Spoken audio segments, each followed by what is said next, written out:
여러분 반갑습니다. 근현대사 산책 26번째 시간입니다. 오늘은 전두환 대통령의 이 과학기술 분야를 세계 수준으로 접근시키기 위한 그런 노력을 우리가 정리해 보도록 하겠습니다. 결론부터 먼저 말씀드리면 박정희 대통령은 중화학공업을 건설했다면 전두환 대통령은 IT 산업이라는 것을 우리나라에서 창시를 해서 우리 국민들에게 이 선물을 했고, 바로 그것이 오늘날 대한민국을 선진국으로 진입시키는 이 결정적인 역할을 했다라는 사실을 우리는 기억해야 될 것 같습니다. 전두환 대통령은 취임 초부터 과학기술 분야에 대해서 아주 지대한 관심을 가지고 정책적으로 후원을 하기 시작을 했습니다. 그래서 기술진흥 중심의 국가 발전 전략을 수립하는 일에 아주 적극 앞장서게 됩니다. 전두환 대통령은 늘 기회가 있을 때마다 기술만이 살 길이다 라면서 이 과학기술 개발을 위한 이 국가 총력전을 선언하고 나섰습니다. 전두환 대통령이 이처럼 공업 분야라든지 과학기술 분야에 관심을 가지게 된 것은 아무래도 이분이 대구공고 기계과 출신이기 때문이 아닐까, 이렇게 저는 추측을 합니다. 그리고 제가 이 육사 11기부터 육사 20기 교육을 받은 분들에게 문의를 한 결과, 그 당시에 육사 교육의 핵심은 이공계 커리큘럼이었다고 합니다. 그래서 육사 교육을 통해서 자연스럽게 이공계를 중시하는 이러한 나름대로의 어떤 가치관을 습득한 거 아닌가 하는 생각이 듭니다. 전두환 대통령이 남긴 회고록을 보면 본인은 어떤 공업 제품이라든가 물건을 만드는 기술 관련된 부분에 아주 남다른 관심을 가지고 있었다, 이렇게 회고를 하고 있습니다. 이런 걸로 미뤄보면 전두환 대통령이 우리나라 역대 대통령 중에 공고 출신, 상고 출신들은 몇 분 계시죠. 김대중 대통령이 목포 상고 출신이고, 노무현 대통령이 부산 상고 출신이고, 이명박 대통령이 포항 동지상고 출신이고, 이런 식으로 상고 출신들은 좀 있습니다만은 공고기계과 출신은 전두환 대통령이 좀 유일한 거 아닌가, 이런 생각이 좀 듭니다. 전두환 대통령이 이처럼 과학기술이라든지 물건 만드는 이런 분야에 관심을 가지다 보니까 아무래도 이 관련된 이런 언론 보도에 상당히 좀 민감하게 반응을 한 내용들이 곳곳에서 발견이 됩니다. 1980년대 초부터 80년대 말까지 한국의 이 관광객들이 일본에 여행을 갈 때마다 일본에 가가지고 밥솥을 사오는 것이 유행이었던 시절이 있었습니다. 저도 1980년대 후반에 일본 출장을 갔다가 올 때 코끼리 밥솥이라고 하는 이 밥솥을 하나 사들고 왔던 기억이 납니다. 이때 하여간 일본을 방문하신 분들은 너도 나도 예 없이 당시 아주 유명했던 코끼리 밥솥을 하나씩 사들고 귀국을 하는 이런 진풍경이 벌어졌습니다. 1983년에 한국의 주부 관광단이 일본으로 여행을 갔다가 일본에서 일제 밥솥을 아주 줄줄이 단체 구매를 해가지고 귀국을 한 사실이 언론을 통해서 보도가 된 적이 있었습니다. 이때 이 내용을 본 전두환 대통령이, 야, 이거 우리나라가 전기밥솥 하나 제대로 못 만들어서 일본에 가서 이 밥솥을 전부 하나씩 사들고 들어오는 이런 일을 벌이느냐, 뭔가 충격을 받은 전두환 대통령이 청와대 경제비서관실에다가 6개월 이내에 일제밥솥하고 동등한 수준의 밥솥을 개발하라 하고 아주 엄중한 지시를 내렸습니다. 그래서 이제 청와대 경제과학비서관실에서 6개월 후에 아주 일본 제품 못지않은 국산 밥솥 기술을 개발을 해서 이 관련 기술을 국내 중소기업에다가 이전을 했습니다. 그래서 우리나라에서 만드는 이 국산 밥솥이 일제 밥솥 못지않은 이런 밥맛을 내고, 그리고 밥이 오래 보관이 돼도 문제가 없는 이런 성능이 확인이 되니까 이때서부터 공항에서 일본제 밥솥을 사들고 귀국하는 이런 모습이 깨끗하게 사라졌습니다. 전두환 대통령은 밥솥 개발에 아주 자신감을 좀 강하게 얻은 것 같습니다. 그래가지고 우리가 어마어마한 그런 공산품은 좀 시간이 걸리겠지만 소소한 이런 그 일용용품들, 예를 들자면 뭐 손톱깎이라든지 면도기, 칫솔, 넥타이핀, 라이터, 만년필, 안경테 같은 이러한 그 생필품을 100개 품목을 선정을 해서 이 100개 품목을 세계 최고 수준으로 성능 향상을 하라, 이렇게 지시를 냈습니다. 그 당시 우리나라 손톱깎이는 아마 쇠붙이의 기술이라든지 가공 연마 기술이 좀 뒤떨어져서 그런지 잘 들지를 않아요. 그래서 일본을 방문하거나 외국을 방문하는 분들이 손톱깎이를 또 하나씩 사가지고 들어오는 이런 일들이 좀 있었습니다. 전두환 대통령이 밥솥에 이어서 이러한 그 생활 필수품 100개 품목을 지정을 해가지고 이것을 품질 향상을 하라라고 지시를 해서 이 품질 향상 전략에 의거해서 한국의 생활 필수품이 세계 최고 품질로 도약을 해가지고 세계 시장을 석권하기에 이르렀습니다. 전두환 대통령이 아마 이런 뭐 물건 만들기라든지 이런 공산품 품질 향상에 아주 지대한 관심을 가지고 있었기에 이런 일들이 가능하지 않았나, 저는 그렇게 생각을 합니다. 이런 과정을 통해서 전두환 대통령을 비롯해서 우리 국가 지도부 사람들은 이 선진국의 과학기술을 따라잡기 위해서는 국가적인 모든 역량과 수단을 다 동원해 가지고 우리 나름의 독자 기술을 개발하는 것 이외에는 방법이 없겠구나 하는 사실을 절감하게 됐습니다. 우선 전두환 대통령은 과학기술을 발전시키기 위해서는 이공계 분야의 고급 인재를 양성하는 것이 시급하다, 이렇게 판단했습니다.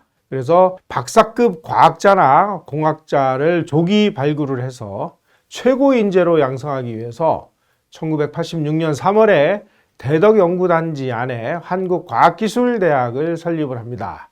이때 전두환 대통령은 과학기술대학 학장이 최순달 학장이었는데 제가 자료를 찾아보니까 최순달 학장이 대구공고에 이 전두환 대통령의 3년 후배인가 그렇게 됩니다. 최순달 학장에게 다음과 같이 지시했습니다. 우리 한국과학기술대학에서는 아주 박사급 과학자나 공학자를 우리가 양성을 해야 된다. 그러기 위해서는 노벨상을 수상한 세계적으로 아주 유명한 이러한 과학자를 우리 대학의 부학장으로 초빙해서 우리 과학기술 교육 수준을 세계 수준으로 높여라, 이렇게 지시를 내립니다. 그래서 최순달 학장이 아주 전 세계를 수배를 해서 노벨 물리학상을 수상한 도널드 글레이저 박사를 과학기술대학으로 초빙하는데 성공을 합니다. 그래서 저 글레이저 박사가 한국에 와가지고 우리 과학기술 인재들을 가르치는 이런 일이 있었습니다. 자, 이처럼 전두환 대통령이 한국의 과학기술 분야의 발전에 끼친 여러 가지 결정적인 업적, 한두 가지가 아닙니다. 그 중에서도 가장 중요한 정책으로 꼽을 수 있는 것은 정부 차원에서 기술진흥 확대회의라는 것을 신설을 하고, 그리고 이 기술진흥 확대회의를 통해 가지고 그 당시 한참 떠오르는 업종인 정보산업을 육성한 이 두 가지를 꼽을 수 있을 것 같습니다. 바로 이 기술진흥 확대회의와 정보산업 육성, 이 두 가지가 한국의 정보화 시대를 개막을 해서 선진국으로 대한민국을 점프업 시키는 결정적인 계기를 제공하게 됩니다. 기술진흥 확대회는 대한민국 정부가 수립된 이래 처음 열린 그야말로 정말 야심작 중에 야심작이라고 할 수 있습니다. 전두환 대통령은 1981년 10월 28일 날 이종호 과기처 장관에게 다음과 같이 지시를 합니다. 자, 지금부터 우리가 과학기술을 진흥하기 위해서 과기처가 주관을 하고 전 강요와 연구소 그리고 산업계 대표가 참석하는 기술진흥 확대회의를 마련하라. 그리고 새해 1월에는 예정했던 모든 행사를 이 회의 이후로 미루고 이 기술진흥 확대회의를 통해서 한국 과학기술이 그야말로 세계적인 수준으로 도약할 수 있는 여건을 조성하라, 이렇게 지시를 냈습니다. 그래가지고 약 3개월 동안의 아주 준비 과정을 거쳐서 1982년 1월 29일 오전 10시에 최초로 기술진흥 확대회의가 중앙청에서 열리게 됐습니다. 이종호 과기수 장관도 제가 양력을 찾아보니까 이분이 육군사관학교를 나온 이공학도입니다. 전두환 정부에서 중요한 과학기술 정책을 입안하고 추진하는 그런 자리에는 육사 출신들이 있었습니다. 예를 들면 이종호 장관이라든지 오명 장관이라든지 최신부 장관과 과기차 장관을 역임했던 김성진 장관이라든지 이런 분들이 육사 출신입니다. 박정희 대통령이 아주 재임 기간 내내 아주 대통령이 직접 주재를 하고 국가 우선순위로 두었던 두 가지 회의가 있습니다. 하나는 수출진흥 확대회의고 또 하나는 월간 경제동향보고회의입니다. 박정희 대통령은 이 두 회의를 아주 생명처럼 여겼습니다. 그래가지고 서거하는 달까지 매달 이 수출진흥 확대회의와 월간 경제동향보고회의를 대통령이 직접 주재를 했습니다. 말하자면 국가의 최우선 과제로 생각을 한 거죠. 그렇다면 전두환 대통령은 기술진흥 확대회의를 어떤 분야보다 최우선 순위로 격상시키고 대통령이 직접 주재를 했습니다. 그래서 이 기술진흥 확대회의는 전 국무위원을 비롯해서 정당과 입법부의 대표 그리고 산업계와 금융계, 언론계 대표 인사들이 의무적으로 참석하도록 그렇게 만들었습니다. 바로 전두환 대통령의 지시에 의해서 처음 열린 기술진흥 확대회의에서 이종호 과기차 장관은 다음과 같이 이 기술진흥 확대회의가 만들어진 과정을 경과보고를 합니다. 자, 오른쪽에 제가 그 내용들을 좀 정리해놨습니다. 이 내용을 한번 보시죠. 자, 기술 개발에 전력 투구하기 위한 전진기지로서의 기술진흥 확대회의를 대통령께서 구상하시고 회의 개최를 과학기술처에 지시하셨습니다. 다시 말씀드리면 기술진흥 확대회의는 구상도 대통령이 하고 이런 것을 이러이러한 방향으로 이러이러한 내용으로 참석자는 어디까지 이거를 구체적으로 과학기술처에 지시했다는 내용입니다. 앞으로 이 회의에서는 국가발전 목표에 부응하는 기술개발과 기술인력 양성 대책, 품질 개선과 생산성 향상, 국가표준과 규격제도 확립, 시험 검사 기능 강화 등 주요 과학기술 정책을 논의하겠습니다. 그러니까 하여간 이 기술진흥 확대회의에서 제가 나중에 이제 또 설명을 드리겠습니다만은 TDX 개발이라든지 4메가디램 반도체 개발이라든지 국가기관 전산망이라든지 슈퍼미니 컴퓨터 개발이라든지 이런 아주 정말 중요한 과학기술 정책을 전부 논의하고 결정을 했다는 뜻입니다. 또 기술개발 성공 사례와 해외 첨단 기술 동향을 보고해 기술 한국을 앞당겨 구현하겠습니다. 자, 기술진흥 확대회의가 무엇을 위한 회의였는지가 보고에 자세히 나와 있습니다. 그야말로 박정희 대통령이 수출진흥 확대회의를 통해서 대한민국을 번영의 반석 위에 올려놨다면 전두환 대통령은 기술진흥 확대회의를 통해서 대한민국을 선진국으로 진입시키는 그러한 결정적인 사다리를 만들었다는 뜻입니다. 전두환 대통령은 바로 이 첫 회의에서 이렇게 얘기했습니다. 기술진흥 확대회의는 과학기술진흥을 최우선 정책으로 추진하겠다는 50정부의 확고한 의지를 반영한 것이다. 반드시 기술 혁신으로 과학기술 한국을 구현해야 된다라고 지시를 했습니다.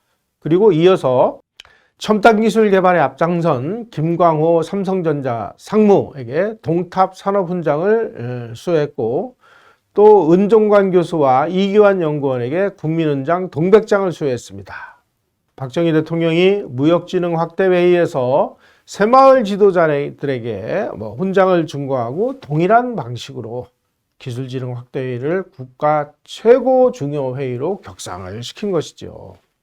이러한 기술진흥 확대회의는 5공화국의 기술 드라이브 정책을 강력히 뒷받침하는 주력 엔진이었습니다. 회의는 1987년까지 총 12차례 열려가지고 모두 27건의 정책과제를 다뤘습니다. 그 27건의 정책과제가 아까 말씀드린 대로 TDX 전자교환기 개발이라든지 4메가디램 반도체 개발이라든지 국가기관 전산망 확충이라든지 전산망 개발에 필요한 슈퍼미니 컴퓨터 개발이라든지 이런 내용들이었습니다. 5공화국 정부는 기술진흥 확대회의를 실무적으로 뒷받침하기 위해서 또 기술진흥심의회라는 것을 설치하고 운영했습니다. 바로 이러한 기술진흥 확대회의와 기술진흥심의회를 통해서 정부와 기업이 혼연일체가 돼서 과학기술 한국을 구현하는 데 아주 전력투구하게 되었습니다. 후에 자세히 제가 말씀드리겠습니다만 기술진흥 확대회의는 또 반도체 개발을 위해서 모든 노력을 다하는 기구 역할을 성실하게 수행을 했습니다. 따라서 이 기술진흥 확대회의에서 이러한 IT 산업에 아주 기반이 되는 이런 모든 정책을 심의하고 토의하고 어떻게 하면 이것을 우리가 빠른 시간 내에 실현할 수 있을 것인지를 논의하고 추진하는 결정적인 동력원이었다라고 말씀드릴 수 있겠습니다. 이어서 1983년을 정보산업의 해 그리고 정보산업 원년으로 선포합니다. 바로 1983년 1월 29일의 일입니다. 이날 열린 기술진흥 확대회의에서 이정호 과기처 장관은 다음과 같이 보고를 했습니다. 우선 반도체와 컴퓨터와 유전공학 그리고 정밀화학 같은 전략기술 개발에 올해부터 5년 동안 3천억 원을 집중 투자를 하겠습니다. 그렇게 해서 1980년대 말에 일부 기술을 선진국 수준으로 발전시키겠습니다. 라고 전두환 대통령에게 보고했습니다. 이날 전두환 대통령은 이 보고를 받은 후에 미래를 향한 경제 도약을 위해서 신성장 산업인 정보산업을 육성하라 하고 하는 육성책을 발표했습니다. 그 육성책 안에는 슈퍼컴퓨터의 국산화, 그리고 전산 전문 인력의 양성, 소프트웨어 산업의 육성, 그리고 행정 정산화 같은 구체적인 프로그램이 다 담겨 있었습니다. 바로 오늘날 대한민국을 먹여 살리는 IT 산업은 바로 이 5공화국 전두환 시대에 기획되고 추진되고 건설됐다는 것, 이 역사적 사실을 우리는 잊지 말아야 되겠습니다. 그렇게 해서 반도체는 256KD램 1메가D램 수준에서 2000년까지 256메가D램 1기가D램 수준으로 발전시켜서 독자적인 반도체 설계, 소자와 생산 공정 기술을 우리가 확보하겠다. 그리고 컴퓨터와 소프트웨어 기술은 1단계로 슈퍼미니급을 국산화하고 2단계로 지능 컴퓨터의 기술을 확보를 한 다음에 3단계로 이것을 국산화한다라는 계획이 수립됐습니다. 그리고 통신기술은 2000년까지 선진국 수준의 종합정보통신망을 개발을 하고 국가기관 전산망을 구축하는 데 따른 민간기업의 기술 개발을 적극 지원하기로 결정을 했습니다. 자, 이러한 중요한 일을 하기 위해서는 인재가 필요했습니다. 그래서 전두환 대통령은 이 일을 해결할 수 있는 사람은 바로 육사 11기 동기, 육사 11기 중에서도 아주 공부의 신이라고 알려졌던 김성진 씨를 주목을 했습니다. 이 김성진 씨는 육사 11기를 수석으로 입학하고 수석으로 졸업했습니다. 그래서 육사를 입학하고 졸업할 때까지 단 한 번도 수석 자리를 놓친 적이 없는 수재 중에 수재, 공부의 신이었습니다. 이분이 육사 재학 중에는 사학과를 공부를 해가지고 육사 졸업한 후에 서울대 물리대 사학과를 또 학사 편입을 해서 졸업한 다음에 육사에 와가지고 사학을 가르치는 교수 생활을 하다가 미국으로 유학을 가가지고 미국 일리노이대 그리고 플로리다 대학에서 물리학과 기계공학으로 전공을 바꿔가지고 이공계 박사가 돼가지고 귀국을 한 겁니다. 그래서 귀국을 한 이후에 국방과학연구소 연구원 그리고 국방과학연구소장을 역임을 했습니다. 전두환 대통령은 육사 동기인 김성진 씨를 최신부 장관 그리고 과기처 장관으로 임명을 해가지고 IT 산업을 총체적으로 육성하는 그런 업무를 맡겼습니다. 과기처 장관에 취임한 김성진 장관은 1985년 5월에 2000년대를 향한 과학기술 장기계획이라고 하는 이 계획을 수립을 했습니다. 이 계획은 박정희 정부 시절에 과기처 출범과 함께 수립을 한 제1차 과학기술 장기종합계획의 후속판인 셈입니다.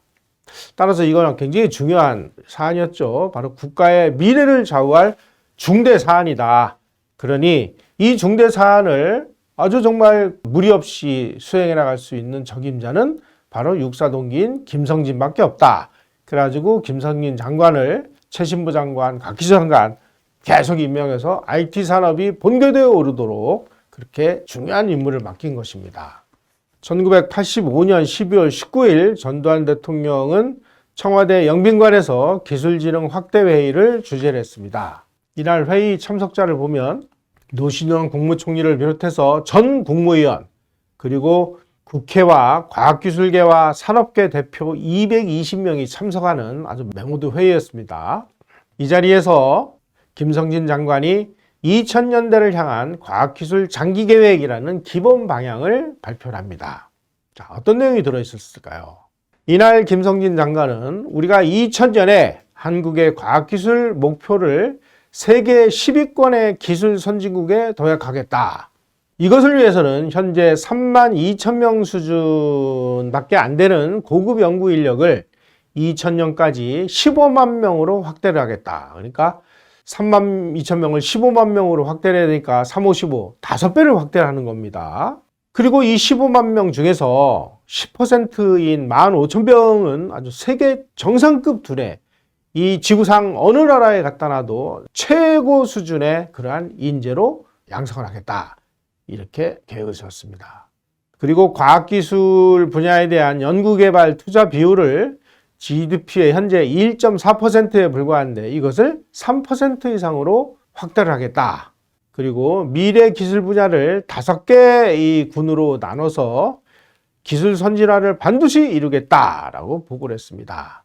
이때 미래 기술 분야 5개 군으로 정리된 것이 다음과 같습니다. 제1군은 정보화 사회를 선도할 전자, 정보, 통신, 기계, 자동화, 그리고 정밀화학 분야. 그래서 이 제1군 기설을 최우선 미래 첨단 기술 개발로 정해서 2000년까지 세계적인 수준으로 발전시키겠다. 바로 이 부분이 이제 정보화 IT 분야를 우리가 세계 수준으로 올리겠다라고 이날 확정을 한 겁니다. 제2군 기술로는 에너지와 신소재와 생명공학과 자원, 식량 분야, 제3군은 보건, 환경, 생활정보 시스템, 제4군은 해양, 항공, 우주기술, 제5군은 기초연구와 엔지니어링 시스템 기술 이렇게 나누었습니다.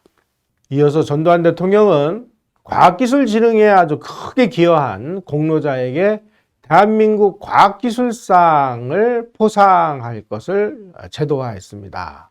또 과학기술자들이 신제품을 개발하거나 상품화에 성공을 해서 아주 큰 성취를 이뤄가지고 우리나라가 많은 돈을 벌면 주식 배당을 하듯이 일정 비율의 이익금이 이 기술을 개발한 과학자에게 돌아가도록 제도화했습니다. 그래가지고 아니 세계적으로 아주 엄청난 기술을 개발해서 국가에 큰 도움을 준 사람들은 전부 자가용 비행기를 타고 다녀야 된다. 이런 이야기를 회의석상에서 여러 차례 합니다.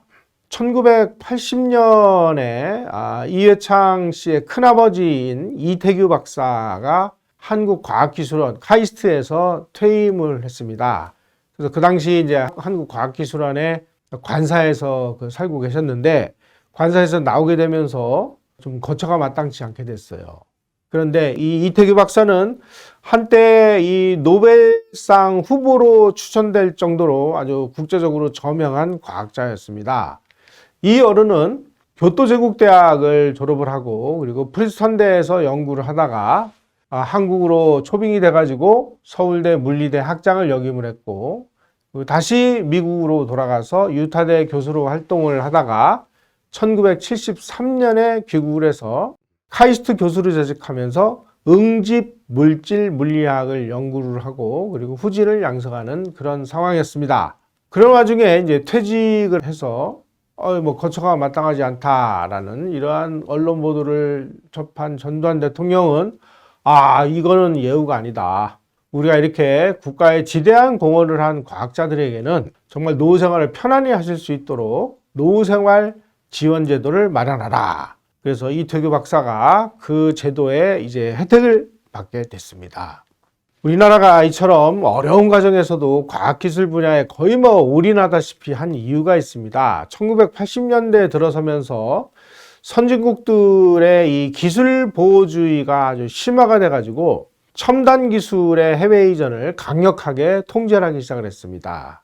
때문에 아주 근본적인 과학기술의 이 독자적인 개발이 없이는 더 이상 지속 성장이 불가능한 이런 상황이 발생하고 말았습니다. 어떻게 하면 국내에서 빠른 시간 내에 첨단 기술을 독자 개발하느냐 하는 것이 아주 시급한 그 과제로 대두가 된 것이죠. 하지만 첨단 기술을 빠른 시간 내에 국내에서 독자 개발한다는 것이 말처럼 쉬운 일이 아니었습니다. 첨단 기술을 개발하기 위해서는 아주 고도의 기술을 보유한 인재를 확보를 해야 되고 그 인재에게 또 막대한 투자를 하고 연구하기 위한 기자재와 시간이 필요했습니다. 여기에는 많은 또 돈이 투자가 되어야 됩니다. 반면에 국가 세입을 한정되어 있는 데다가 국방비가 GNP의 6%를 반드시 차지하도록 연동되어 있었기 때문에 나머지 분야를 이리 쪼개고 저리 쪼개느라고 이 과학기술 분야에 대한 투자 비율이 선진국에 비해서 우리가 높지 않은 이런 상황이었습니다. 1982년의 통계를 보면 GNP 대비 연구개발 투자 비율이 미국은 2.5%, 일본과 서독은 2%에 이르렀는데 한국은 0.9%에 불과했습니다.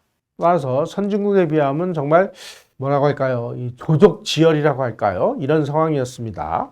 지금 당장 나라 살림이 어려워가지고 여기저기 손 벌리는 곳이 많기 때문에 이 시급한 분야에 먼저 투자를 해야 되기 때문에 기술 개발 분야에 대한 투자 확대에는 명백한 한계가 있었습니다. 그럼에도 불구하고 첨단 기술을 개발하지 않을 수는 없으니까 이때서부터 우리가 지금 연차적으로 이 과학기술 분야에 대한 투자 비율을 늘려서 1986년까지는 우리가 일본과 서독 수준인 GNP 대비 2%까지 내가 확대하겠다라고 선언을 합니다. 그리고 이제 민간 기업들을 적극 활용하기 시작을 했습니다. 그래서 특정한 연구사업, 정부가 국가에 반드시 필요한 기술이라든지 이런 분야에 대해서는 연구 개발 자금을 정부가 출연을 해줍니다. 그리고 기술 개발 자금은 금융기관을 통해서 민간 기업에다가 우리가 제공을 하자. 그래서 과학기술 투자가 정부 주도가 아닌 민간 주도로 이루어지도록 각종 법률과 제도를 대대적으로 정비하기 시작을 했습니다.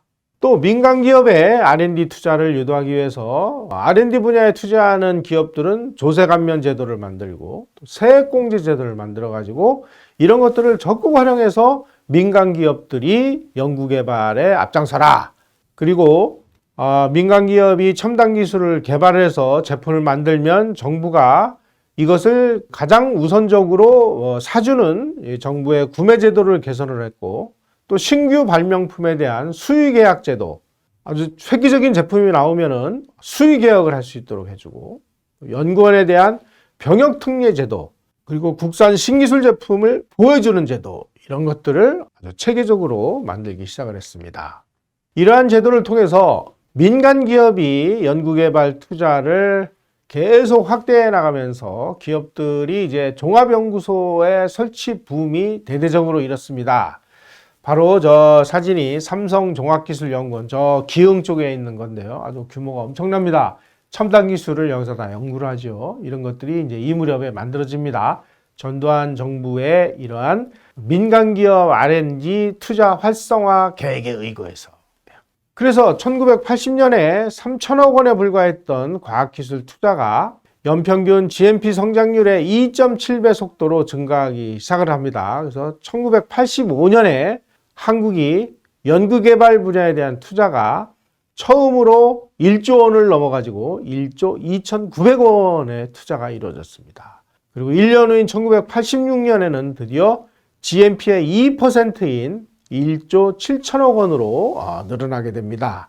그리고 민간 부분이 R&D를 계속 이끌어 나갈 수 있도록 유도한 결과 민간 부분 투자가 74, 정부 공공 부분 투자가 26으로 이제 민간 부분이 압도적으로 연구개발 투자를 선도하는 이러한 이 생태계를 만들어내는 데 성공했습니다. 다시 말씀드리면 민간 기업이 기술 개발을 주도하는 선진국형 과학기술 개발 체제를 구축하는 데 성공한 것이죠. 전두환 대통령은 1986년 12월 기술진흥심의회에서 앞으로 1991년까지 과학기술 분야의 투자가 GNP의 2.5% 이상이 되도록 하라고 장관에게 아주 특별 지시를 했습니다. 그리고 국가 예산을 편성하는 과정에서 투자의 우선순위를 그동안은 항상 국방비를 최우선으로 놨는데 이제부터는 그 순위를 바꾸라 가지고 제1순위는 과학기술, 제2순위는 교육, 제3순위는 국방으로 이렇게 우선순위를 바꿨습니다. 어쨌든 죽으나 사나 과학기술을 세계적인 수준으로 끌어올리겠다라고 하는 전두환 대통령의 강력한 의지가 이런 식으로 표출이 된 것입니다.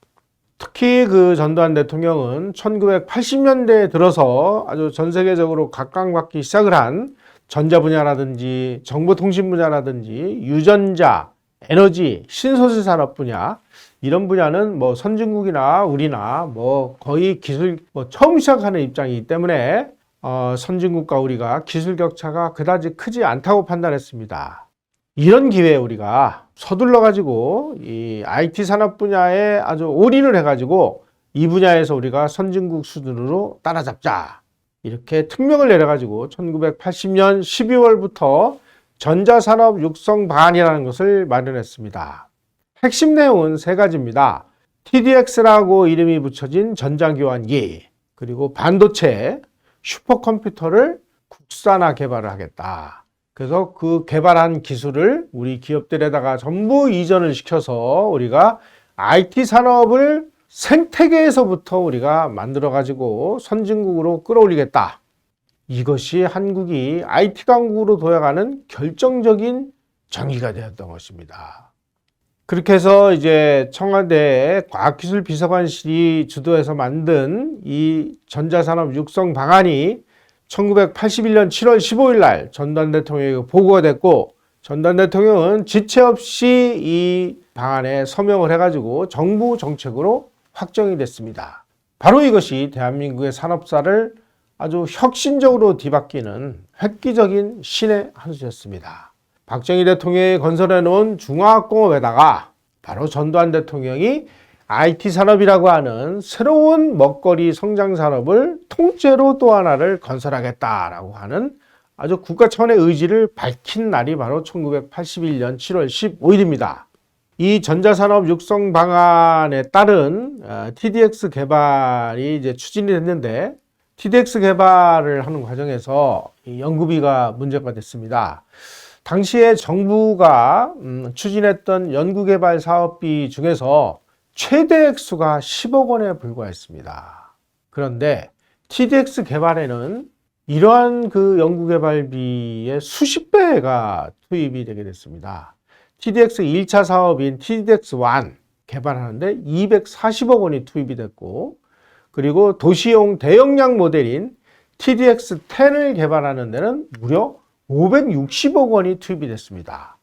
다시 말씀드리면 도시형 대용량 모델 TDX까지 개발하는데 무려 800억 원의 정말 단군 이래 최대의 연구개발 사업이 추진이 된 것이죠. 한국은 선진국을 따라잡기 위해서 아주 기발한 그런 방법을 고안을 했습니다. 우선은 국가에 반드시 필요한 이 전략산업 분야의 기술 개발은 우선 국가가 유도를 하겠다, 이렇게 결정을 했습니다. 따라서 정부가 연구자금을 출연을 하고, 그 다음에 정부 출연 연구소와 기업이 공동으로 개발을 연구하는 이런 시스템을 구축을 했습니다. 그리고 여기서 개발된 기술을 기업에다가 이전을 해가지고 제품을 생산하면 그 생산된 제품을 정부가 100% 구매해주는, 다시 말씀드리면 하여간 개발에 성공하기만 하면 정부가 100% 구매를 보장하는, 그야말로 정말 꼭 먹고 알 먹는 이런 프로젝트 아니겠습니까? 그러니까 이제 기업들이 눈에 불을 켜고 이 연구개발 사업에 뛰어든 것이죠. 이처럼 정부와 기업과 연구소, 이 3자 공동개발 시스템은 전자기환기 TDX, 그리고 4메가디램 반도체 개발, 이런데 고스란히 적용이 됐습니다. 바로 이러한 3자 공동개발 시스템이 한국형 R&D 모델이다. 이렇게 평가를 받게 됩니다.